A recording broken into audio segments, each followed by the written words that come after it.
we're here in a different aspect ratio. A different direction. Yeah, that's the correct terminology. It is, We're but- aspect ratio, whatever you're watching us on. But we're lengthways instead of... No, widthways instead of lengthways today. We are. It's are. the background being different. Yes. So, but we've got something different today. We have. A showcase of an army. An army showcase, you could say. So yeah, so it's going to be a much shorter video than we normally do, but just thought we'd pepper these in between battle reports. Yeah. Because then it's quite nice. We can just sort of showcase and focus down on like one army, what we like about them, and then sort of a bit about how they're painted, a little bit about how they play. So just kind of like a general sort of roundup of an army. So we've said we want to do it for a while, and actually quite a few of you in the comments have said when we've mentioned it that would be quite cool to see. So these will be there for everyone that wants to watch them. Indeed. And we're starting off with the Imperial Fists. The boys in yellow. You can just about see down here. So these are my Imperial Fists, which is my current Space Marine army. It's like Mark II of your Imperial Fist. Mark II, yeah. So the history of the Imperial Fist, a brief history lesson, if you will. Is I got back into Warhammer over lockdown. Shock horror, as did everyone. I don't know what you're talking about. So then the army that I started with there was Imperial Fist. I did have an Imperial Fist army before, which was built using a lot of the older 30k kits. And then that all got sold and then got back into the hobby. You've heard this all before, this is what loads of people do. So I started building up an Imperial Fist army then, just by picking up kits and stuff like that and painting it. And they got to the point last year, or maybe earlier this year in fact, where I was just like, I'm not really enjoying this army. There's not really a theme to it. It's just kind of just a bit of everything Space Marine-y. It wasn't really bringing me that much joy putting it on the table. It was just kind of a bit like... Just yellow Space Marines, wasn't it? Just yellow Space Marines, yeah. It didn't really feel very Imperial Fisty. So what I did is I sold the lot. Just decided, we'll just sell everything. And then restart completely fresh with a whole different paint scheme. I'll go into painting yellow in a minute. Jesus.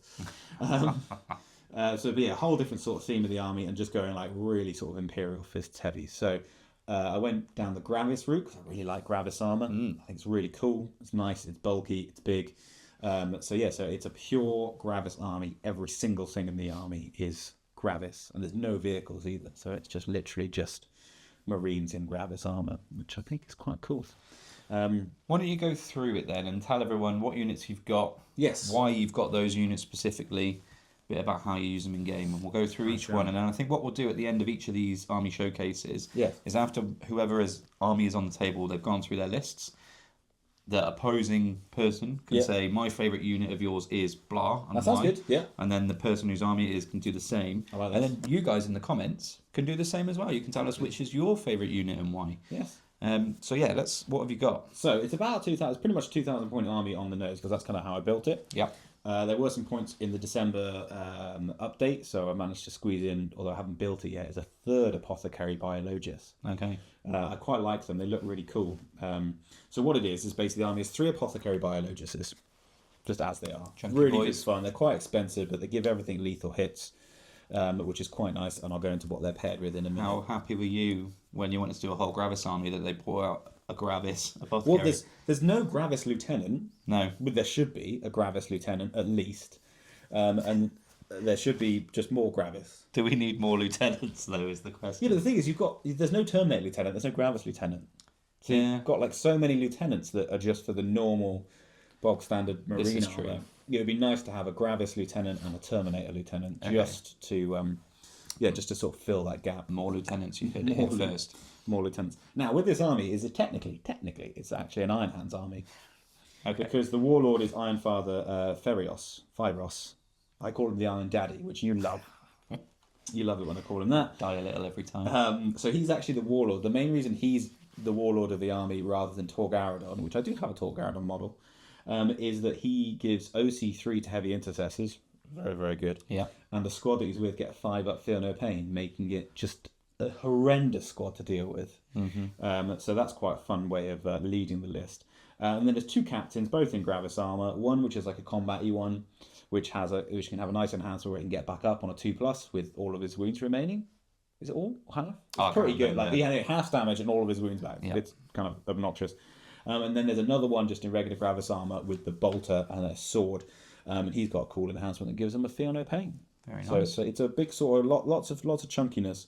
There's loads of heavy intercessors. In fact, there are 30 heavy intercessors. which is pretty good.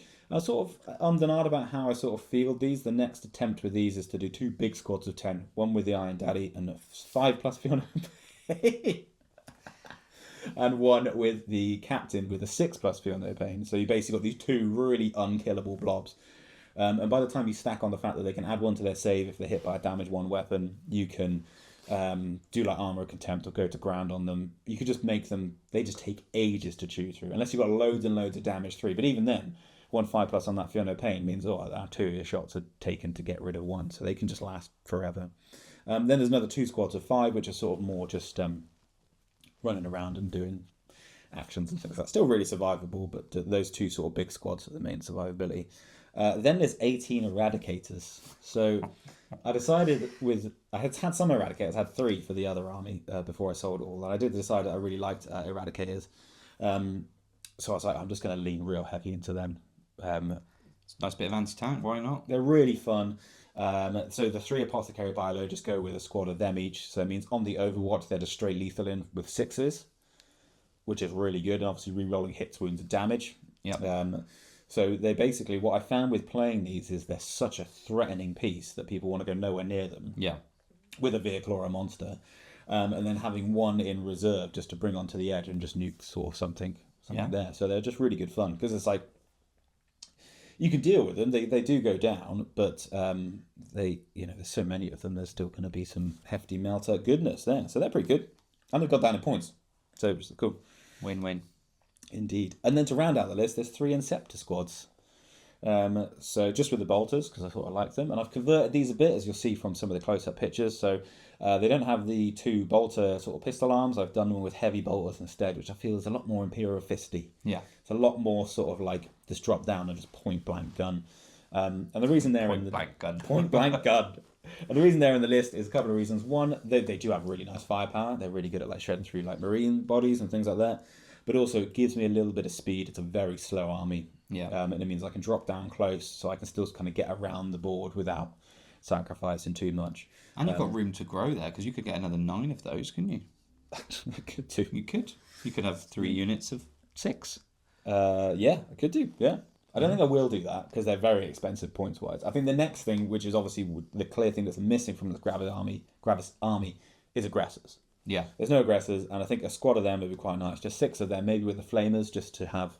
Yeah. You got enough bolters.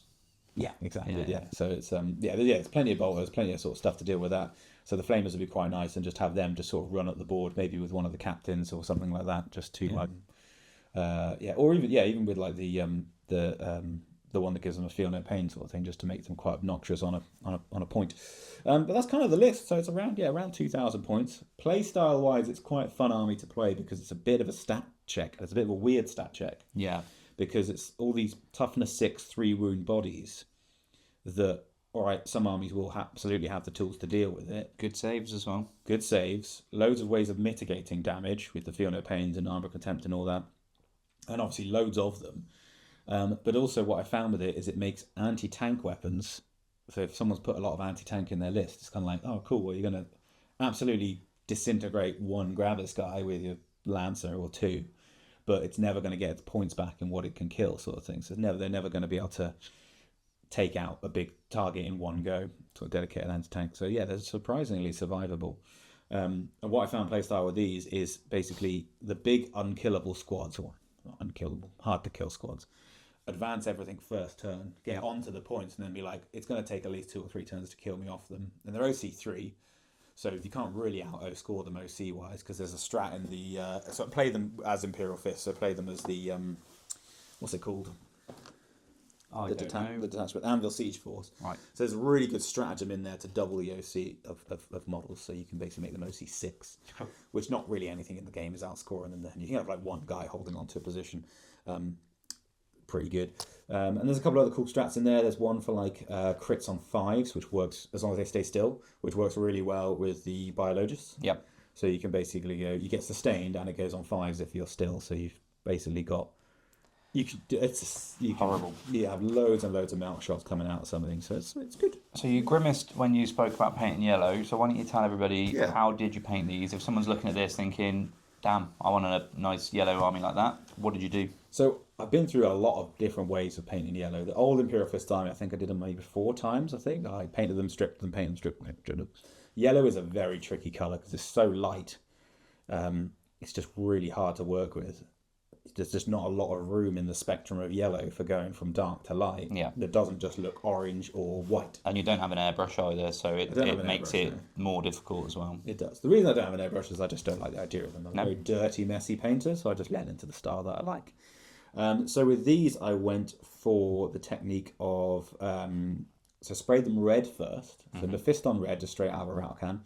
And then white scar, again, just out of a rattle can, but just done as like a zenithal highlight. So in case you don't know, that's a highlight just from the top. So it basically means they're dark on the bottom and light on the top. And then the sort of the paint, there's not like bold red on the bottom. The white sort of does get around, but it's less white. It ends up sort of almost pinky. And then the whole thing is splashed with 2 coats, obviously 1 coat drying time and then another coat of Imperial Fist contrast. And that's so good. And that's basically where the yellow comes from. That Imperial Fist contrast is amazing. Yeah, it's bonkers good. It goes on really well. It does need 2 coats. It's a little bit wishy-washy with 1 coat. And then to sort of grim dark them up a bit, then it's a Vallejo dark brown wash. I can't remember the exact name of the wash, but it's a Vallejo wash, which I use a lot. And that sort of just knocks it down a bit, so they're just not quite sort of bold banana. Sort of bold banana sort of colours. Yeah, like it. And then it's like black trim on the shoulder pads, and then black on the bolters, and then what is it? It's bolt gun metal. Well, let's not call that anymore. Lead belcher. Yeah, lead belcher, and then just with some non-oil on anything that's kind of metal. Bring back bolt gun metal. And then blue lenses, just because. Did I do in blue or did I do in red? I did in blue. Yeah, I thought I did in blue.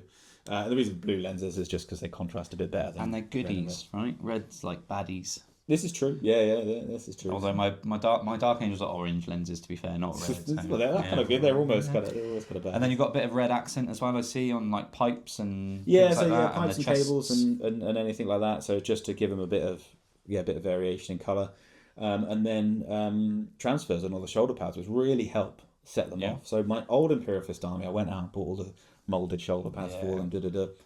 Horrible shoulder pad to paint because the fist is 3D and it just doesn't paint very clear. It just looks... You can get them looking really good, but I find it takes a lot of time, and because it is all of that moulded stuff, you then got to kind of go in and like DOH highlight it, and you kind of need to... Transfers are great though. When transfers are applied well, they look awesome, and you can weather them really effectively. And so this is what I did with these. So basically I've gone for an Imperial Fist logo on the one shoulder, and then their squad markings on another. So I've got the inverted V, the pyramid for the Devastators, because they're basically Devastators. Yeah. The jump pack ones have the sort of the close combat one, and then the troops have the pointy arrows. So they're all marked up squad appropriate. And then for that I used... Microset and Sol? Not microsets. I use a different one. I use like Vallejo decal softener. Yeah, it's basically the same sort of thing. It's not quite as good. It's a little. It's a little bit creamier, I find. That's the only way I can describe it. Because I've gone from using that to using Microset and Sol, and I do prefer Microset and Sol. Yeah. But I mean, compared to the old days when you just used to use water and hopes and dreams, it is miles better, isn't it? Yeah. So if you're using transfers, you look at Microset, Microsol, or at least some sort of decal. Most brands do product, now. Especially because then what you can get is you can get it on the curve of the shoulder pad without the warping and the rippling. And then so once that's on all of them and then nice and dry, then I go back over it with a bit of that brown wash, which just knocks it down a bit, so that white just isn't like ugh, and it's just blends it a bit more in with the shoulder pad, so they look thingy. And then they're all sprayed up with Munitorum Field varnish. Nice. Is that what it's called? Yep. Yeah, you got it right. Yeah, just out of a rattle can again. I quite like that varnish. It gives it a nice matte look. It helps obviously protect the paint, especially because it's yellow and it's quite light. But also those decals then just, again, it just gives it that coating of mattness that sort of blends it in with the shoulder pad. So it's kind of, you can't see the edges of the decals basically at all then. So yeah, that's pretty much the... Oh, and then the basing's quite cool as well. Yeah, it's nice bases. So the basing it's all sort of city fight grey, really easy to paint. And then with some green tufts just to bring it out. But all of the bits and the details are all from Epic Basing. So need to get me some of those. Did a big order with them. So things like the jump pack guys, the Inceptors, I've got the same bloody name. Interceptor. Yeah, cool. They aren't on the flight stands because those curved flight stands are the most disgusting things ever. They're horrible. They look horrible. They don't function. Anyone that's done it will know the pain of trying to glue an Inceptor onto one of those flight stands is... You got to glue it after it's painted. Yeah, I know. The glue just doesn't glue. Yeah, it's horrible. So what I've done is they're basically pinned to like a pillar or a bit of rebar or some bit of ruin to give them the illusion that they're sort of flying, and they're obviously a bit higher, so they stand the right sort of height in terms of the model. Yeah. But that means that they're just a lot more solid to move around because they're pinned there. They're not going anywhere. So, and that epic basing stuff's really nice. Yeah. Just helps to tie it all together. I've been looking at their stuff for a while. I just keep getting scared off by the delivery fee, but I will man up and So what I did with big order. That's it. This was a big. So I was like, I worked out kind of roughly. All right, 3 or 4 bits on each base. So then I'll need this much in delivery, and then I need the extra big pieces for the jump guys, because the delivery charge to the UK does sort of hit you. But what we should do is invest in a 3D printer and then just buy the STLs from them because they sell both. We should, and then we can just print basing bits for days. We'll have no models, just loads of basing bits. But sometimes it is easier just to be like, I'll just order it and then and then you're good to go, sort of thing. There's that element of it as well. So favourite unit time. I'm going to go first. You go first, yes. I'm torn between two. I mean, I was looking a minute ago and I chuckled because I was like, everything's the same. But there's 2 units that stand out to me. I really, really like the conversion you've done with your Inceptors, giving them heavy bolters rather than those 2 weird pistols that are bigger than a normal bolter. Yeah. They just look mean. Yeah. And I really like them. So that's my one favourite unit. The other one is the job you've done on Feros. I think he's great. And I particularly like him because he looks absolutely awesome and mean, but then he's also quite comic because he's got the little arcade machine grabby claw, which we were just talking about. It's full on a wire. Yeah. So this is not a combat instrument at all. This is purely for picking up stuff. And I just love the idea of him stopping mid-battle to be like, hold on. I get that. Just with his Instead of bending down and picking up with his hand, he's just... Right, now I can continue. Or imagine what we might do is after he's like striked you down and you're on the floor and you're just dying, and he just lowers down onto your skull and just very slowly just goes crush, and then he's just like, and we carry on. But then is it like a normal grabby claw where he tries to crush your skull and it's like, oh no, he's slipping off. It's not on the right setting, or I've successfully grabbed earlier, so this time it's going to release. Yeah. So yeah, those are my favourites, but I think the Inceptors for me stand out. Yeah, I mean, I would say they're some of my favourite as well because there's not obviously a lot of conversions in the army at all. But when I was coming up with those, I was just like, oh, that would be quite nice because then they'll fit with everything else in terms of like. And now that I see them like that, I forget that they're the other way with the 2 bolters normally. Yeah. So I'd say they're my favourite unit as well.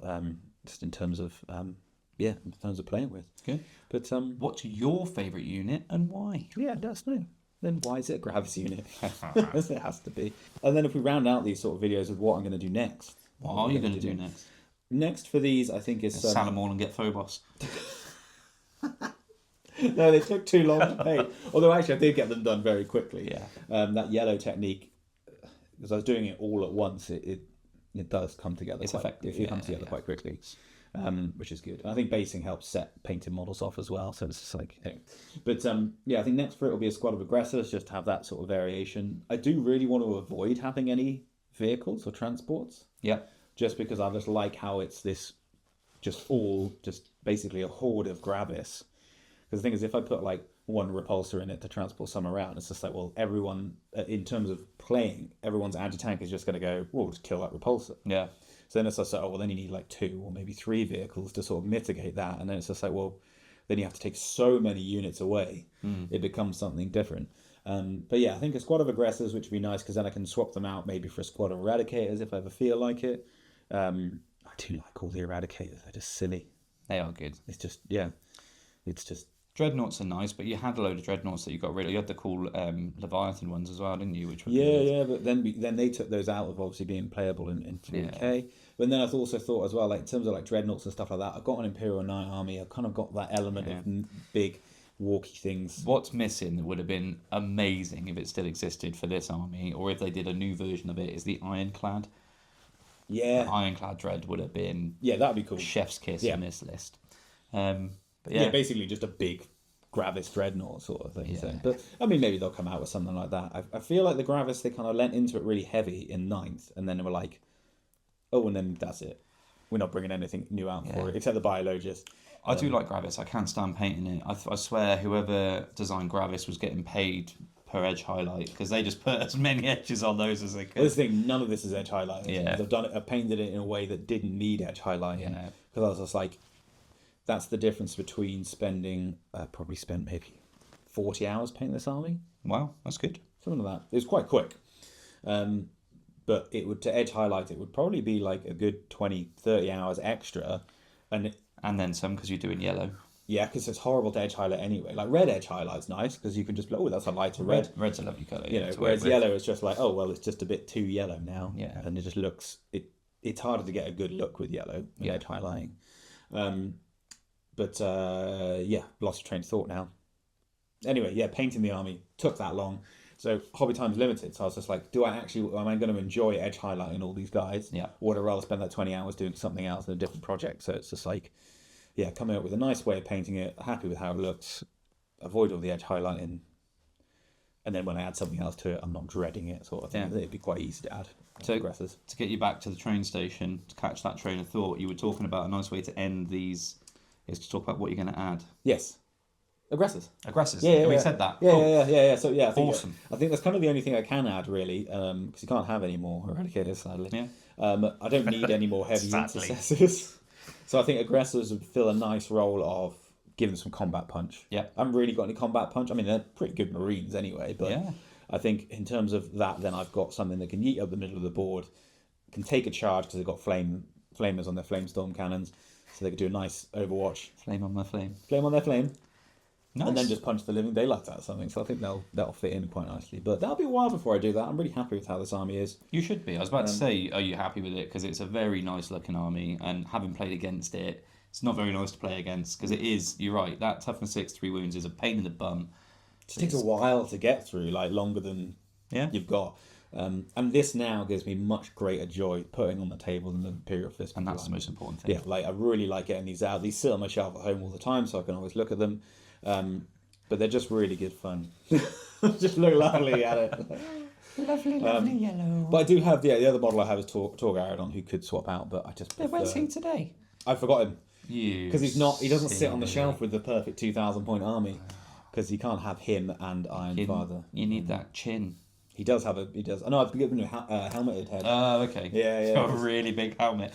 just scale up like 30%, so it's just got extra chin attachment. Oh. But yeah, I'll probably run him with he's quite cool. He gives like ignores cover, but the 5+ field I paint on a big squad of them is just obnoxious. Would you ever add Lysander and some Terminators in? I know they're not Gravis. They're not. But they're cool AF. They are cool, and the new Assault Terminators are very, very cool. And they're very, very good. Oh yeah, all Thunderhammers. Yeah, all Thunderhammers would be nice. The problem is I've got a Grey Knights army that's all Terminators. True. So if I added them into this, does that sort of change what this army is? That's fair. You know, if I want to play all Terminators, I'd probably play the Grey Knights. I think it'd be cool. I just think it would... Yeah, it's hard to know. Money's limited, hobby time's limited, so it's just like, what do you do? Yeah. In terms it does break your theme as well, doesn't it? Whereas at least the aggressors don't. Yeah, the aggressors fit in with the theme. Can Torgaradon go with aggressors? Is there any point in putting him with aggressors? Not really. No? Oh, he would give ignores cover, and then They're flamers though, right? Yeah, they're flamers, so they've already got that. And then he gives he's really good against vehicles. Oh, you put him with the aggressors then, don't you? So you put him with the aggressors. Not the aggressors, the Eradicators. Yeah, because basically the Eradicators would give him reroll hits, wounds, and damage. Yeah. And he gets like damage 4 on his like overhead gun and damage like 4 or something silly on his fist. So he'd probably go with them. But cool. The next thing to add is another Apothecary Biologist, which is sat on the shelf ready to be built. And then there'll be 3 squads of Eradicators with 3 Apothecaries. Very nice. And there we go. Well, we hope you've enjoyed this. This is the first one we filmed, so hopefully it's gone well. Let us know your thoughts down below. Please feel free to leave a like and a comment or a subscribe. Always helps the channel massively. And thank you all very much for doing that. And we'll see you for another one at some point. Excellent. Thank you very much. Bye.